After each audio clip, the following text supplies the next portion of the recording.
Travel along, Catholic pilgrims, for 1 year as we read through St. Faustina's diary. Join me, Amy Thomas, each day for a short reading out of the diary which brought us a deeper understanding of Christ's divine mercy.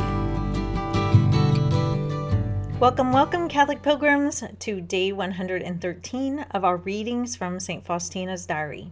I don't know if you've noticed, but we are getting very close to Notebook 2. And we are getting very close to being a third of the way through the year. It's a little hard to divide 365 by 3 evenly, but on about day 121, we will be about 1/3 of the way through. So that's very exciting. Some new milestones are coming up. So today we're going to be reading from Notebook 1, numbers 489 through 491. October 19th, 1935. Trip from Vilnius to Krakow for an 8-day retreat. On Friday evening during the rosary, when I was thinking about tomorrow's journey and about the importance of the matter which I was to present to Father Andres, fear seized me at the sight of my misery and incapability, and of the greatness of God's work. Crushed by this suffering, I submitted myself to the will of God. At that moment, I saw Jesus in a bright garment near my kneeler. He said, "Why are you afraid to do my will? Will I not help you as I have done thus far? Repeat every one of my demands to those who represent me on earth, but do only what they tell you to do." At that, a certain strength entered my soul. The next morning, I saw my guardian angel, who accompanied me throughout the journey as far as Warsaw. He disappeared when he entered the convent gate. Just as we were passing the little chapel on the way to greet the superiors, God's presence took hold of me, and the Lord filled me with the fire of his love. At such moments, I always have a better understanding of the greatness of his majesty. When we took our seats on the train from Warsaw to Krakow, I once again saw my guardian angel at my side. He was absorbed in prayer and in contemplating God, and I followed him with my thoughts. When we arrived at the convent entrance, he disappeared. When I entered the chapel, once again, the majesty of God overwhelmed me. I felt that I was immersed in God, totally immersed in him and penetrated by him, being aware of how much the Heavenly Father loves us. Oh, what great happiness fills my heart from knowing God and the divine life. It is my desire to share this happiness with all people. I cannot keep this happiness locked in my own heart alone, for his flames burn me and cause my bosom and my entrails to burst asunder. I desire to go throughout the whole world and speak to souls about the great mercy of God. Priests, help me in this. Use the strongest words at your disposal to proclaim his mercy, for every word falls short of how merciful he really is. So if you've noticed, Sister Faustina gets visited by her guardian angel fairly frequently. And our guardian angel is one of the helps that God sends us. And I don't know if enough people rely on their guardian angels or even realize how much they are at their disposal and how much the guardian angel wants to help them. Since I've become Catholic, I love praying to my guardian angel, to my children's guardian angel, and to my husband's guardian angel. And it just gives me great peace. If they're getting ready to go do something, I can quickly say to their guardian angel, please watch over them, guide them, and protect them. And that just gives me peace. As a mother, I just feel good knowing that I can call on their guardian angels and ask for their help. And so they are a great help to us. And God is so good to give them to us. And, here in Sister Faustina, she's kind of faltering. She says that fear has seized her and she's feeling very incapable of the magnitude of what God is asking her to do. And she really needs to be strengthened. And so if you notice, she gains some strength, but then her guardian angel is with her when she's traveling to this 8-day retreat. And my guess is that he's there to kind of strengthen her and to let her know that she is not alone.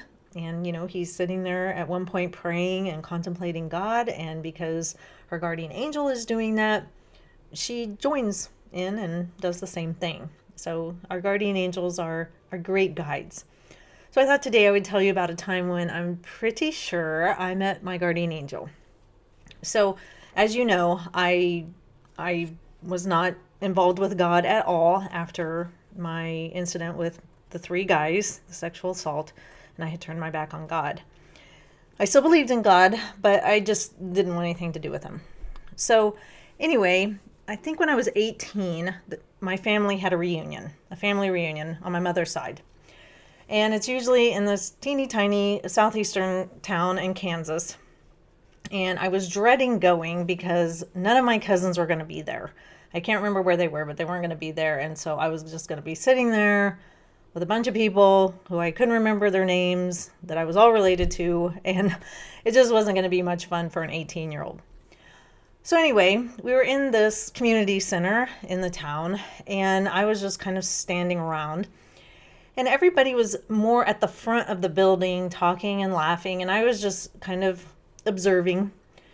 And I noticed in the back corner at a table was a woman, an old woman sitting all by herself. And for some reason, I was so drawn to her, which is very weird because at that time I was just, not a nice person to be around. I was kind of snippy and had a chip on my shoulder, and I was just dealing with a lot of internal angst. So the fact that I wanted to go back to this elderly woman and sit down and talk to her is weird. However, I felt very drawn to her, so I just started walking towards her. And here's the weird thing. I got up to the table, I sat down, I didn't say hi to her, she didn't say hi to me.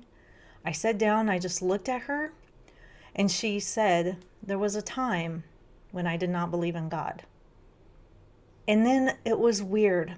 It's like we were in a snow globe, because all background noise just kind of faded away, and I was tuned in to her. And she just started talking. She didn't tell me her name.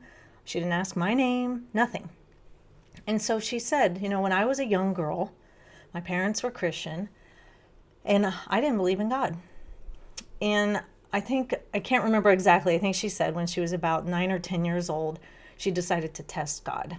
And she said, my family was very poor, and we were farmers, cow farmers, and we lived out on the plains, and I never got anything. And so I told God for Christmas, if you can get me a Bible, I'll believe you're real. And she was like, this isn't going to happen because my parents are super poor, and there's a lot of us kids, and usually about all they got was like an orange in their stocking. And so one day she was out in the pasture, and she came up over a little rise, a little hill, she said. And she said, all of a sudden I could feel the ground thundering. And when I came up to the top of the hill, what I saw coming towards me was a stampede of cows. And it was a huge stampede, and there was nowhere for me to run, and they were gaining on me. And she said, I could have just turned down the hill and run away, but they were coming that direction, and they were so big I couldn't go to the left or the right. She said, so I just stopped, I closed my eyes, and I said, God, please turn this herd around. And she said, I could just feel them coming. I could feel the thunder of their hooves in my chest. And I knelt down on the ground, and she said, I braced myself to die. She's like, I braced myself as a little kid to take the hit. And she said, right before I could feel them hit me, they stopped. She said, they stopped like on a dime. I opened my eyes, and in front of me was this line of cows. And they all just turned and walked away.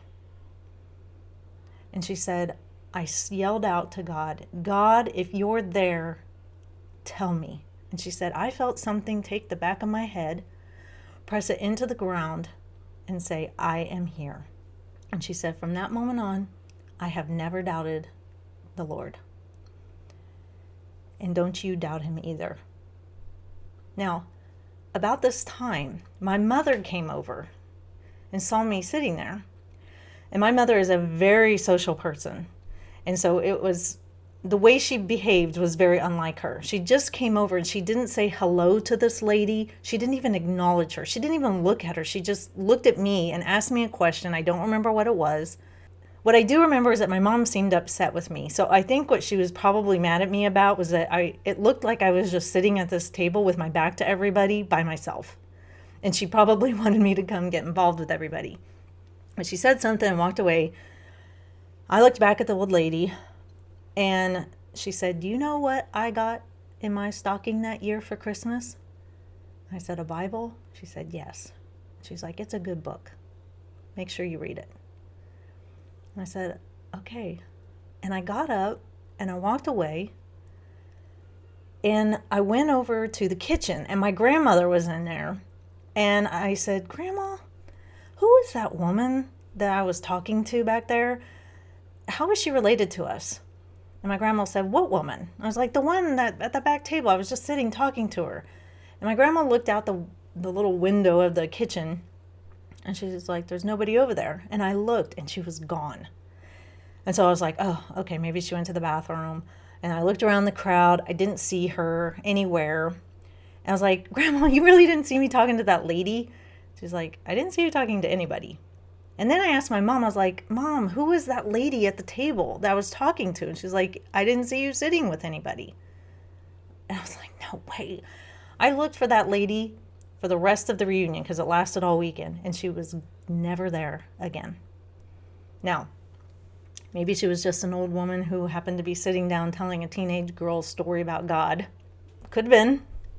However, I really think she was my guardian angel because that moment in time stuck with me.